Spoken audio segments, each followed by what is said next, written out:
gentlemen. My name is George Cheeman.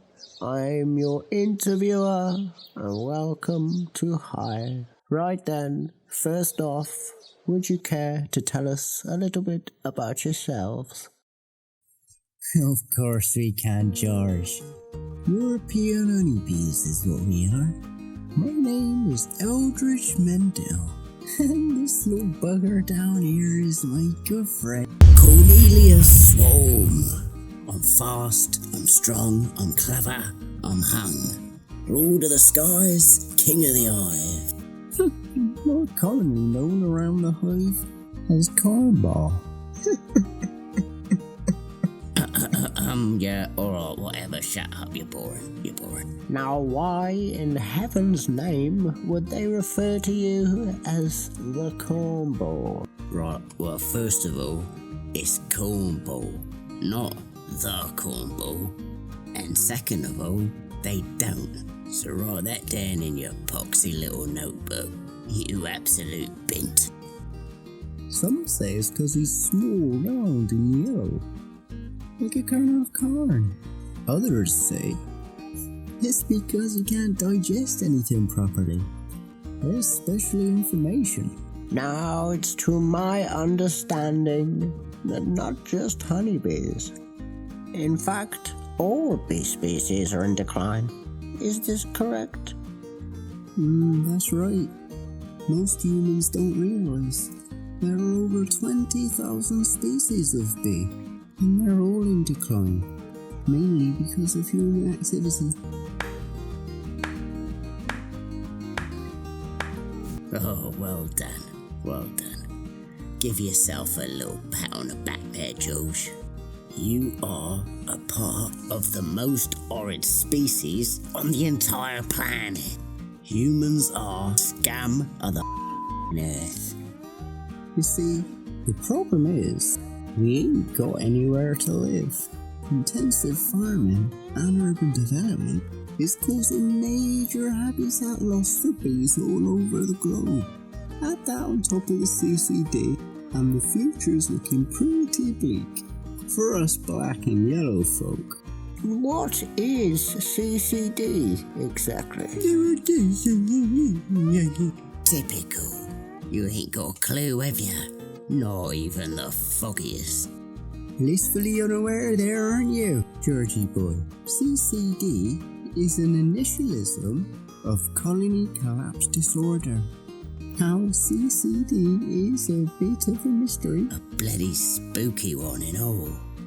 It's a strange phenomenon that occurs when the majority of worker bees vanish from the hive, leaving behind their queen lots of food and very few nurse bees to raise the young. No one's too sure what causes CCD, with some suggesting pesticides, mites, or even antibiotics, just to name a few. Unfortunately, the issue remains unresolved. Yeah, did I ever tell you about my cousin Jenny? Yeah, plenty of times. Well, anyway, she went out one day, foraging, just as she always did. She'd hit some snapdragon, some lavender, the odd sunflower or two, the usual. But then, when she made it back to the hive, it was different. In what way would you say it was different? Well, as she was arriving back, she couldn't spot any other bees coming or going, which was rare, but not too worrying.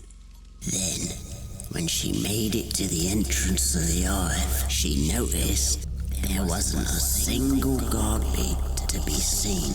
Now this was very, very strange. And then, when she went inside, it became apparent that all the little baby bees had been abandoned. She looked all around, but there were no worker bees anywhere to be seen. Food was left all around the hive, almost as if every bee had to leave in a hurry. She said it was a real ghostly, eerie feel throughout the whole hive, like walking through no man's land. I presume it was colony collapse disorder? No, it was a surprise birthday party.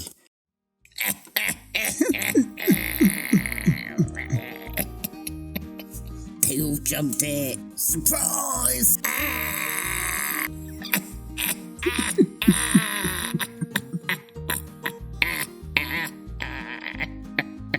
No, but yeah, it was colony collapse disorder.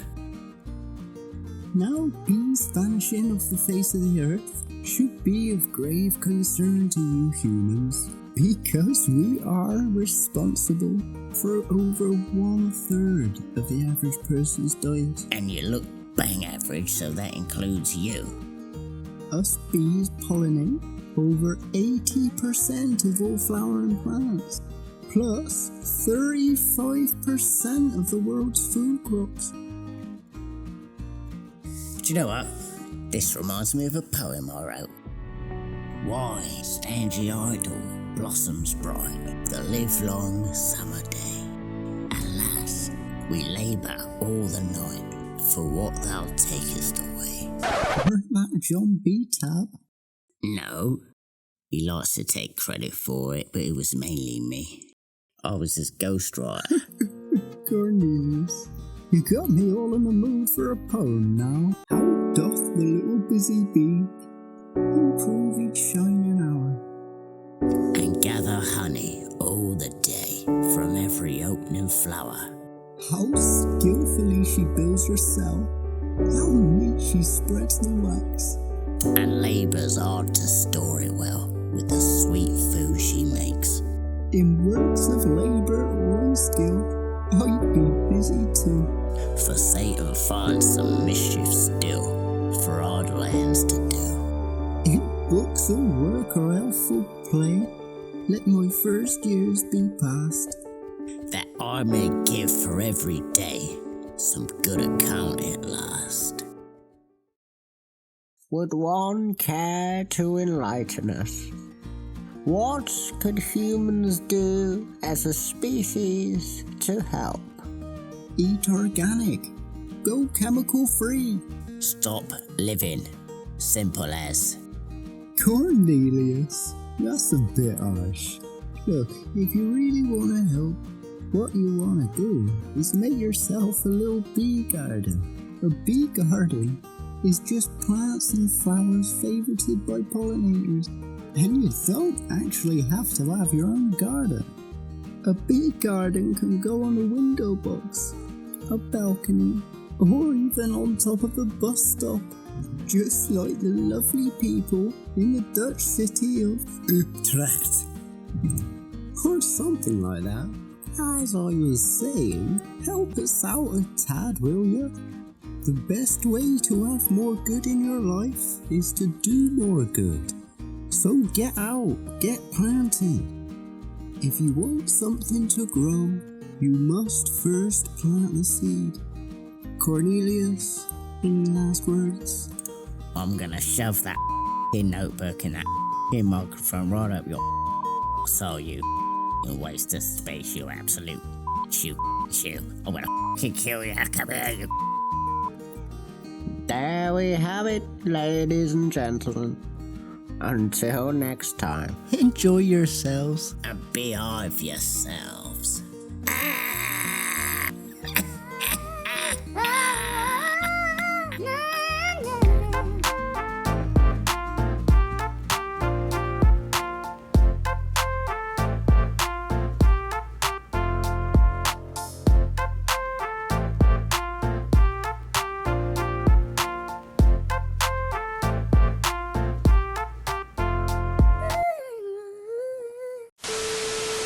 In fact, all of bee species are in the